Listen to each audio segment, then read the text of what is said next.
Okay, so this right here is offensive coordinator Kliff Kingsbury. As we know, Kliff Kingsbury is most popular for his position as head coach with the Arizona Cardinals and his quarterback being Kyler Murray.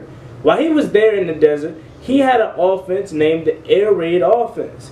And Colt McCoy, who we know all too well, he was a former Washington Redskins quarterback and he was a former Arizona Cardinals quarterback, came out and said that Jayden Daniels is the perfect fit for Kliff Kingsbury offense. So let's break down why they believe that this is a perfect match for each other and what it is specifically about the air raid offense that could be so well for Washington.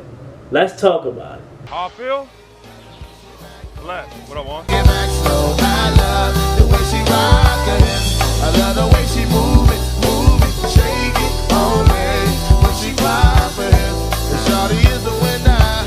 You can tell that shawty's no beginner. She's confident.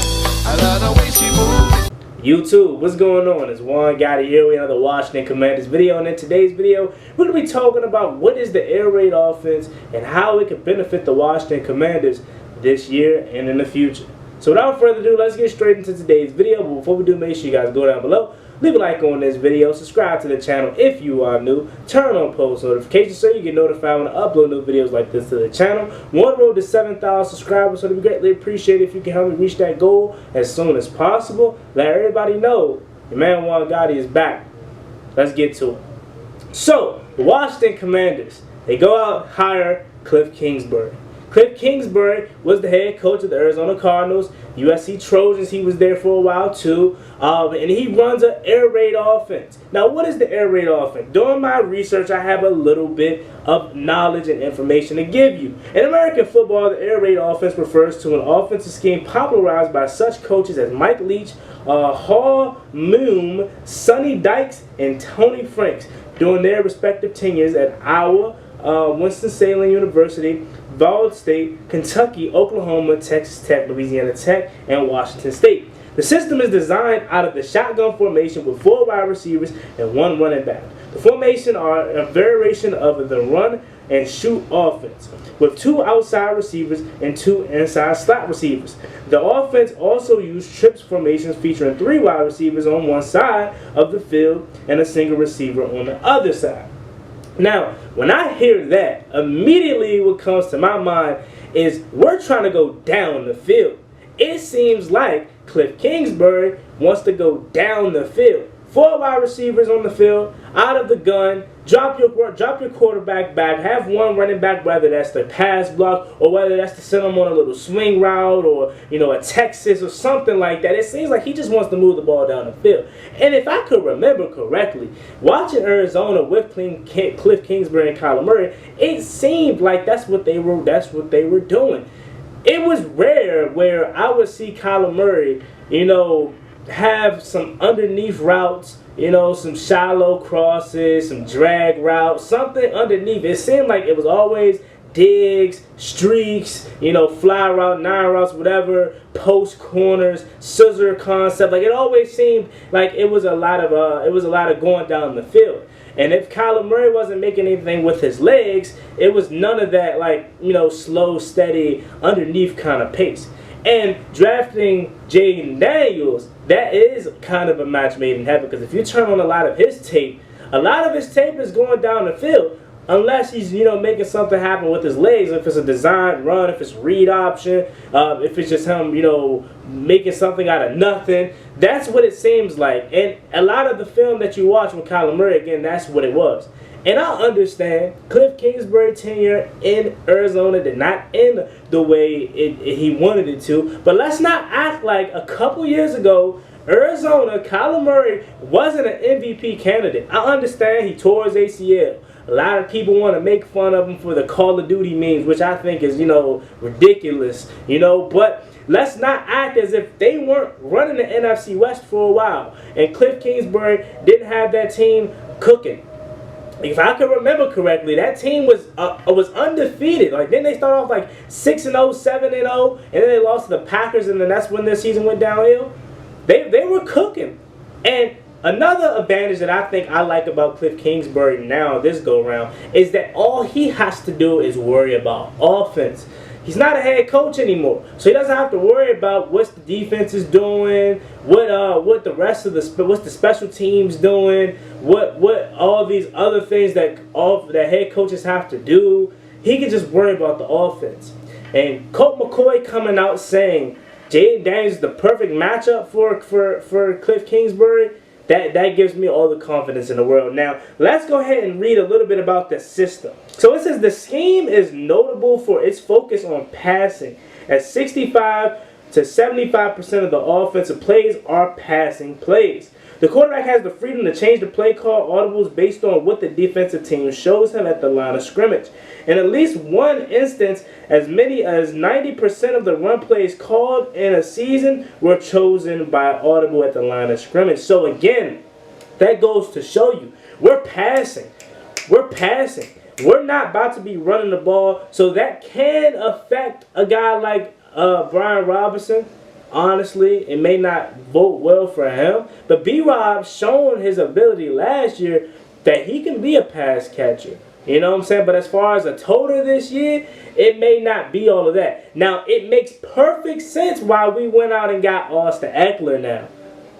Austin Eckler was one of the best receiving backs in the NFL. I know he's had a couple of injuries and stuff like that has hindered him, but he was one of the best wide receiving backs just a couple years ago. So it makes all the perfect sense in the world why he's here in Washington. Again, 65 to 75% of the plays are passing. And 90% of the time, the team is going to be passing the ball, but a lot of the run plays are going to be changed at the line of scrimmage. So it's not necessarily going to be a run play that was called. It's changed to a run play depending on how the defense shows you. So just be prepared for that. I know we are a little bit scarred because last year, Eric Bieniemy, he was dropping Sam Howell back 80, 60, 70% of the time in the game, and our offensive line wasn't that good. So that may scar a lot of you, and you may not want to hear that your young quarterback may be dropping back a lot. But the difference between Sam Howell and Jayden Daniels is one, Jayden Daniels is a second overall pick. That goes to speak for itself. Former Heisman Trophy winner, a guy that has the ability to escape the pocket much better than the Sam Howell. Sam Howell could run, don't get me wrong, but this is stuff that you can do with Jayden Daniels that you really can't do with him. Design runs, read options, you know, and it could be much more effective. And he's much more decisive with his passing and his ability to make the right decision. Now, again, I'm not saying we need to have him dropping back 60, 70, 80% of the time, but that's just the nature of his offense, and that's just how it's going to be. Now, we talked a little bit about how it can help Jayden Daniels. What about the wide receivers? Because Jayden can't throw it himself.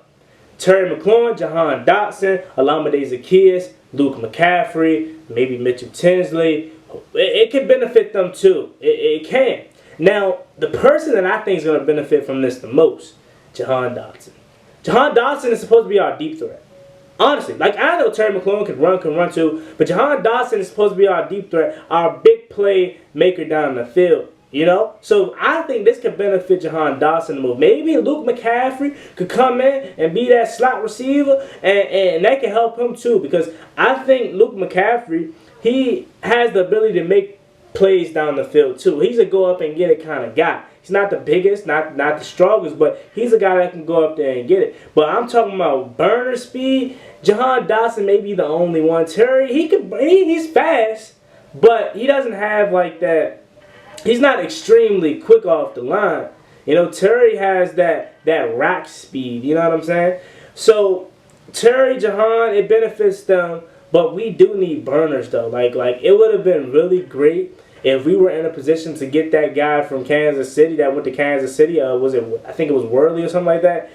He ran a 4.22, something crazy like that. He fits this offense right now. So maybe Mitchell Tinsley could come in this year and make a mark on himself. You know, get him on this roster maybe. Again, I'm not really too complete with our wide receiving core, if that makes sense. Like, unless there's someone I'm just forgetting about, because again, I'm still catching up on everything. Terry McLaurin, Jahan Dotson, Olamide Zaccheaus, you know, Luke McCaffrey, Mitchell Tinsley.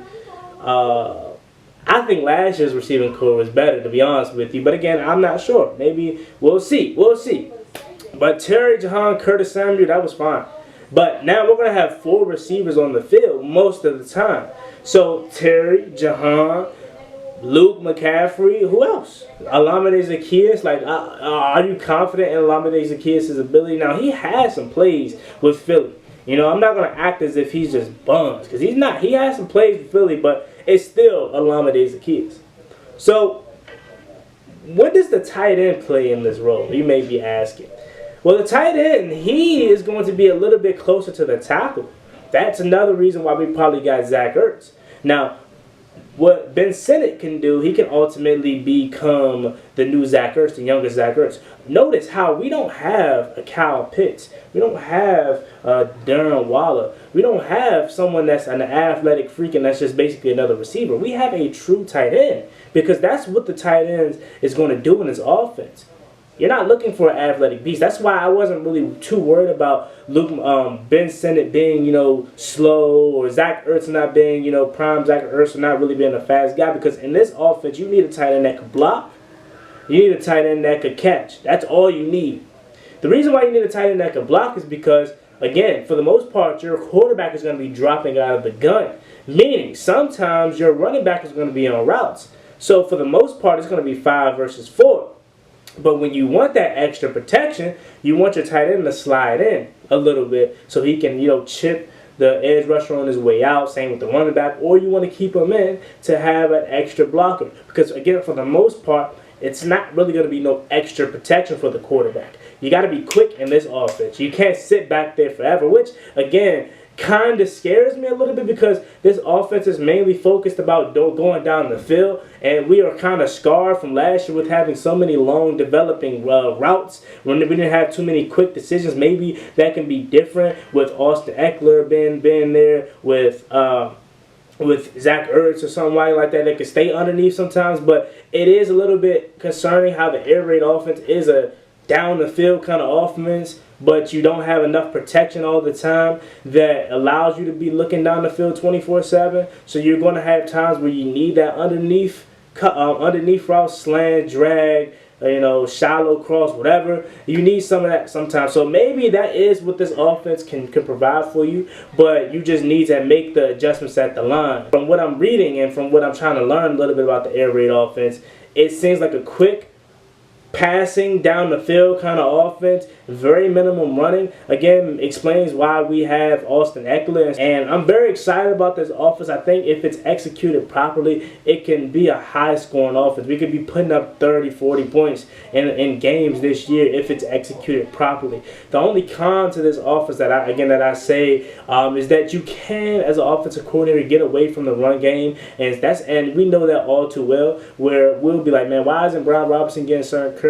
You know what I'm saying? He only got 5 curries in the game, but that's crazy, right? So it can be affected in that way. But again, if executed properly, we could be scoring, as quick as 3-4 plays. Like, that's how fast this offense is made to be. Like, you're not going to be taking up the whole clock. Like, remember a couple years ago, we would be taking up basically the whole quarter just on one drive. That's not how this is ran. If it's, again, ran properly, we're scoring in 4 to 5 plays.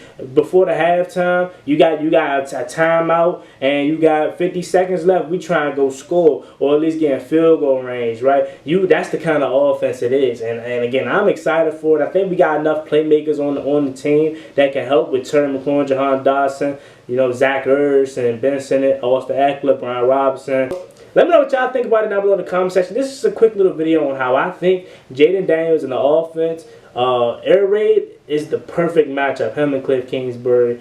Let me know what y'all think about it in the comment section. As I learn more about the air raid offense and I figure out how to get film, that I can show, we may break down some of the air raid offense and see some of the schemes, the formations that Washington may end up doing. But right now, I just wanted to bring you guys that quick little video. Hope you guys enjoyed it. If you did, please leave a like on this video. Subscribe to the channel if you are new. Turn on post notifications so you can notify when I upload new videos like this to the channel. We're on the road to 7,000 subscribers, so we greatly appreciate it if you can help me reach that goal as soon as possible. Love each and every one of y'all. Again, let everybody know your boy JGTS is back, in full effect. Y'all have a blessed one. Enjoy y'all weekend. Peace.